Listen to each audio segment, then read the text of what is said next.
Hey guys, it's Francesca from Crown Tours, and today I'm joined by historian Alexander Mariotti. He's going to answer some of the most frequently asked questions about ancient Rome.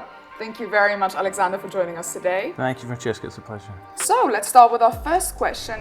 How was it possible for the Romans to build the Colosseum? Well, that is a great question because the Colosseum is an architectural marvel.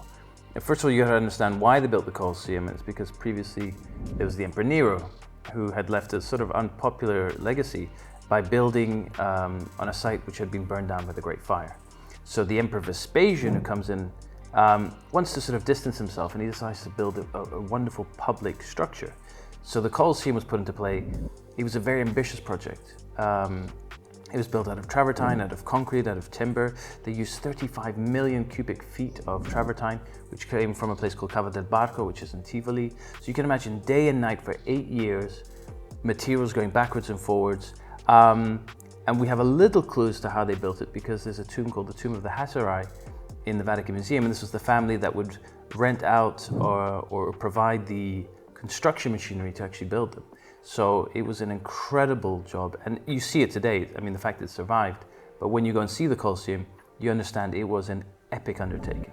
I mean, it's really impressive what we were able to achieve back in the day. Yeah. And nowadays it takes ages to build something. So yeah, I think it's taken longer to build the metro line exactly. in Rome than it took to build the Colosseum. Yeah, and so the Colosseum, the shape and form looks like a modern stadium. So is it an ancestor of our modern stadiums?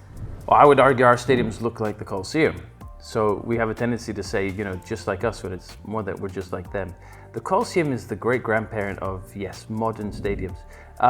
Certainly you have older stadiums like the Stadium of Pompeii, the Amphitheater of Pompeii, which is built in the 70s BC. But the Colosseum is more modern in that it had toilets, it had awnings, which other stadiums did, but this had everything together. It had a gated ticketed system. So all the things you'd experience going to a stadium today is really a sort of example of what it would be like to go to the games in the Colosseum 2,000 years ago. And was it free actually to go and see a show in the Colosseum? Sometimes, if it was free all the time, it wouldn't be special. So it stands to reason that there were certain moments where there was a ticket, you paid for the ticket, but the emperor, when he needs to impress upon the people, he needs to show his magnanimous kindness and generosity, would give free tickets, but not always, no. Okay, interesting. Also because they're very expensive, so the games. Okay. And what exactly was the Roman religion and how did the Romans worship? It's a great question. I think that, we see the Romans as religiously intolerant because of the history with Christianity. The truth is that the Romans were quite broad in their religion, but also very tolerant because, you have 60 million people living in the Roman Empire. So from, the north of Scotland to the north of Africa, very different people religiously and ethnically and culturally. So the Romans were very open in the religion as long as you worshipped the emperor, as long as you accepted the emperor and gave thanks or made offerings to him. But the principal Roman religion is very similar to the Greek religion. They had a pantheon of gods. So where the Greeks had Zeus, the Romans had Jupiter.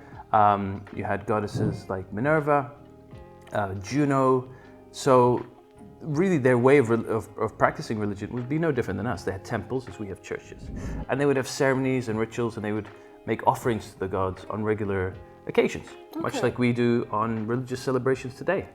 Okay, I think most people know the legend of how Rome started, which was with Romulus and Remus, the two brothers, the fight to the death, and then the founding of Rome. But who exactly was the mother? In the legend, it's said to be a wolf, but who was the real mother of the brothers? That's a great question. It's not one we often talk about. So Romulus and Remus are two twins born of a princess called Rhea Silva, whose uncle at the time had usurped the throne.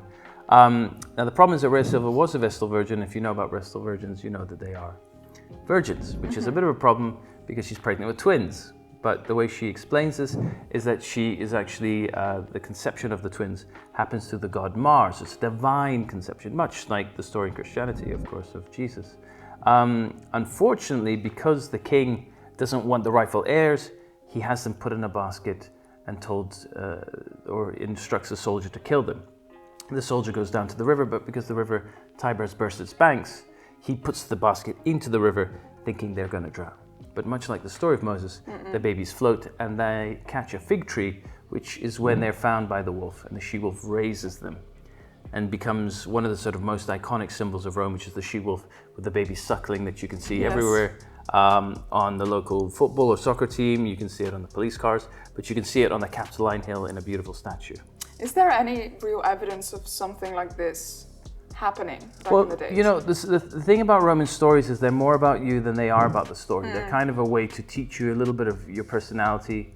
So there's two versions, because if you passed on the main street, the Via Sacra at night, you would hear a familiar sound, which is a wolf whistle.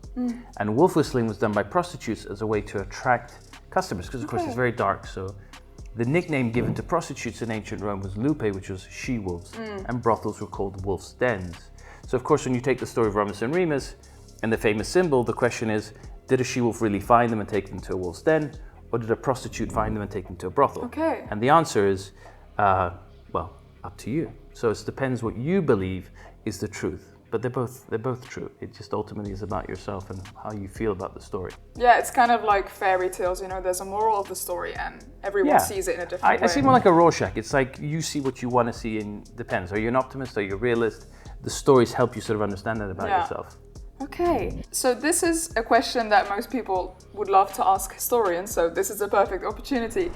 If you could bring one ancient Roman figure to life today, who would it be and why? Oh, that's a good question. Goodness, I don't think there's a right question for that one. There's too many. I think I'd probably go safe and say someone like Julius Caesar. I think Julius Caesar is the big bang of Western civilization. He's probably one of the most influential people throughout all of written history.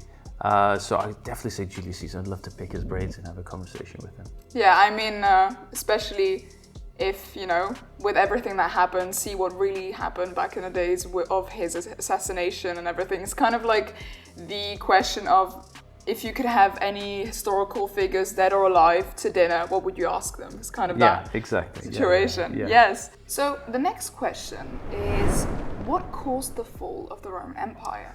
Oh, it's not an easy question. It's funny, this is the question that I get asked when I'm at dinner parties, when someone is about to leave and they say, oh, just a quick question. What caused the end of the Roman Empire? So one of these sort of contributing factors that I think is surprising to people is there's really a list of them put together. So inflation was a big one. Political corruption was another. But ultimately, if you look at the size of the Roman Empire, while they were conquering, they were amassing new amounts of money and income. But then it stagnated at a certain point. The Romans really weren't as good with the economy as we are today. They didn't quite understand it. So I would say that one of the biggest is inflation. That was really, which I think people would be surprised at, that caused the collapse of the Roman government. Okay. And there are actually a lot of theories that the Roman Empire never fell.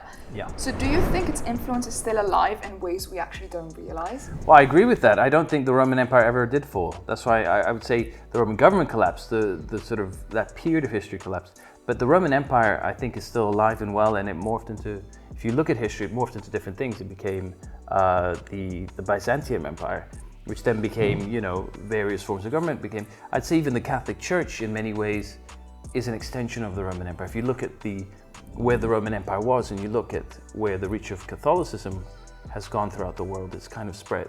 But certainly, the influence of Rome is present. I mean, look at the European Union. It's pretty much what the Romans are trying to do, you know, try to unify all of Europe and parts of, you know, North Africa, for example. So apart from the fact that we're so heavily influenced by Rome and the Roman Empire, I see it in the forms of government and the forms of power today, that they're very much like the Roman Empire itself. Mm-hmm. So I think we've gotten beautiful and interesting answers to all of the questions. And I thank you very much for coming in today. Thank you very much. And so this was all for you guys, and I'll see you in the next video.